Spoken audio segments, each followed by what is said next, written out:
When you think about board games, one title instantly jumps out: Monopoly. It is the ultimate game of high finance and low betrayal. We all know the ritual, the fight over who gets the top hat, the joy of bankrupting your sibling. It is a game about getting rich quick, crushing your opponents, and maybe flipping the board over in anger. This story, The Accepted Story, is one of American ingenuity and rags-to-riches success. It is the perfect capitalist fairy tale, one that the company still proudly tells today. But that tale, the one about the struggling inventor finding his luck, is completely false. It is, in fact, a carefully crafted lie. Everything you think you know about the origin of Monopoly is an invention itself. The real story is one of intellectual theft, political subversion, and historic erasure. And the person who invented it was not named Charles Darrow. Her name was Lizzie Magie, but everyone called her Lizzie. Wealth was consolidating rapidly, creating massive corporate monopolies and vast poverty. The gap between the few people who owned everything and the many people who owned nothing was enormous. Lizzie needed a way to explain complex political and economic theories to the common public. She realized that games were the perfect delivery mechanism for her radical ideas. The entire experience was designed to force players to confront the injustice of the current system. It was a teaching tool, a piece of propaganda hidden inside of a leisure activity. The question is, what radical idea was this game actually trying to teach? We have established the lie. The game was not invented by Charles Darrow. Lizzie Magie was a fierce progressive and radical activist. Most importantly, she was a true believer in economic reform. He proposed a radical idea called the single tax theory. This theory was based on the simple concept of land. Lizzie Magie wanted a fun, accessible way to teach this complex theory. So, she invented a piece of political propaganda in game form. The goal was simple: to demonstrate the inevitable outcome of land accumulation. This version was designed to show how landlords crush the poor. Players buy properties and collect exorbitant rents from others. The game ends quickly, with one person owning everything. This version was intentionally frustrating and deeply unfair. It perfectly simulated the gap between the rich and the working class. But the game also had a second, cooperative rule set. This was the single tax version, which Magie truly advocated for. In this version, all rent went into a public treasury. When a player landed on property, they paid the tax to the group. This treasury was then used for public works or infrastructure. The goal was to keep the game going as long as possible. The game was designed to be both fun and highly instructive. Magie wanted players to try the monopolist rules first. She wanted them to experience the injustice directly. The monopolist version proves that capitalism is a zero-sum game. The players would naturally get angry and demand a better system. Then they would turn the rules over and try the single tax version. This contrast was the entire point of her invention. The game was a revolutionary educational tool against economic ignorance. Magie's game spread quickly through progressive circles and colleges. Quakers, activists, and university students loved the Landlord's game. It was a powerful piece of propaganda for a world without landlords. It was her way of attacking the system she despised. This was the true, radical, and original intent of the game. But this creates a fascinating paradox. If Magie's goal was to eliminate the power of landlords entirely and promote a world of cooperation and equality, why did she call her game the Landlord's game? Magie did not just invent one game, but two distinct games packaged inside one single box. The goal was to demonstrate two completely competing economic philosophies in stark contrast. She called her creation a practical demonstration of the present system for a reason. The familiar board itself, the one with the railroads and utilities, was the primary teaching aid. Rule Set 1 was the version that eventually became the global sensation, the Landlord's game. This set of rules was deliberately designed to be deeply unfair and completely predictable. The objective was simple: Buy up property, collect maximum rent, and crush your opponents into bankruptcy. Sound familiar? This is the version we all know where the goal is absolute, cutthroat ownership.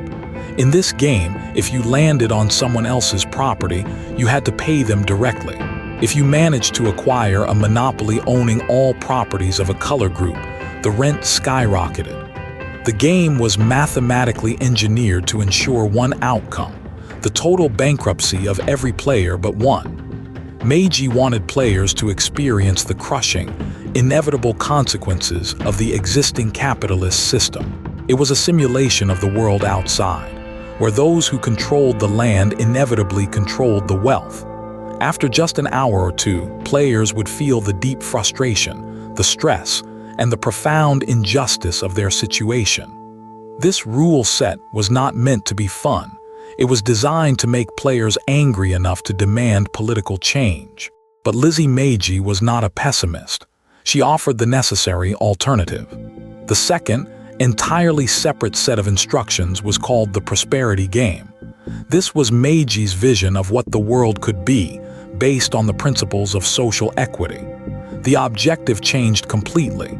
The goal was not to bankrupt others, but to generate shared wealth for the entire community. There was a huge difference in how the prosperity rules handled rent and property ownership. When a player bought a property, they were required to pay the tax value into a communal pot. Instead of paying rent directly to an individual landlord, the money went into this central fund. The players decided together how to spend this fund on public goods like roads, schools, or education. This system of taxation and redistribution eliminated the possibility of any one person becoming too powerful. Crucially, the game ended only when the starting wealth of the poorest player doubled. Poverty was eliminated by design, not through charity, but through smart, equitable community investment. The prosperity game showed players that cooperation could produce a better outcome for everyone. It provided a stark, side-by-side comparison of two worlds: competition versus cooperation. The board was a classroom, and Lizzie Magie was the passionate teacher. She believed that once players experienced the misery of the landlord's game, they would naturally choose prosperity. The lesson was clear: monopoly is misery, shared ownership and taxation is joy.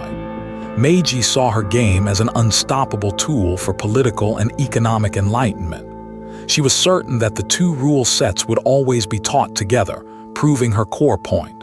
For decades, the game circulated among academics, Quaker communities, and political activists who understood the message. But when the game went mainstream, something fundamental was tragically lost.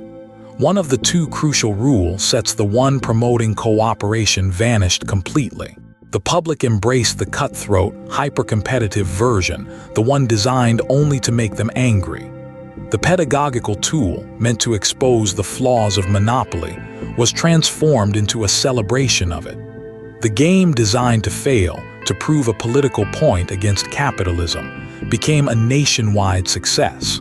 But how did the public forget the second set of rules, and why did they choose the misery? Magie's patent protected her game legally, but it was the underlying message that mattered. Her game, the landlord's game, was designed to teach. So people kept teaching it. It spread, not through mass production, but through progressive and activist communities. Quakers and social reformers saw the game as a valuable tool for political discussion. They copied the game boards by hand, changing street names to match their local cities. Soon, the game moved onto college campuses, becoming especially popular among students. It was a perfect piece of intellectual property to share and debate without permission. By the early 1930s, the game had been played continuously for almost 30 years. And that is when Charles Darrow enters the picture and the history books. Darrow was a heating engineer from Pennsylvania who had recently lost his job. This was the Great Depression, and Darrow was desperate for a reliable income stream. He encountered the landlord's game in Atlantic City, New Jersey. He saw how much people enjoyed the rule set that favored land accumulation and crushing opponents. He watched how the game always ended with one single, powerful, and total winner. Darrow realized the game wasn't just a political tool, it was pure entertainment. He took the core mechanics of the game and made one significant change. He renamed the properties, using local street names from Atlantic City. He titled his new version Monopoly *. Darrow began selling his version locally, creating the boards by hand. He built the boards himself, often with the help of his entire family. He started with 500 copies. They sold out immediately and quickly. He made another 1,000 copies. They sold out even faster than the first batch. Darrow knew he needed professional production to keep up with the overwhelming demand. In 1935, he approached Parker Brothers, the biggest toy company. The initial response from Parker Brothers was emphatically negative. They said the game had 52 fundamental design and marketing errors. It took too long to play, the rules were too complex, and the premise was too serious. But Darrow's incredible sales figures did not lie. People were buying this particular game faster than any other game available in the country. Parker Brothers reversed course and bought the game from Darrow for a massive sum. Crucially, they bought the game based on Darrow's claim that he was the sole inventor. Darrow became instantly wealthy, a millionaire during the absolute depths of the Depression. Parker Brothers then aggressively marketed Monopoly as Darrow's original creation. They created a myth, the story of an unemployed man who invented a board game in his kitchen.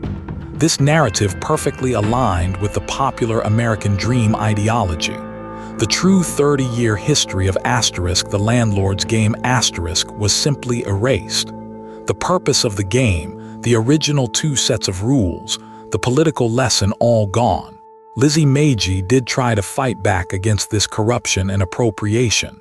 She knew that Darrow and Parker Brothers had stolen her game, but her fight was largely unsuccessful, lost in the legal noise of the Depression era.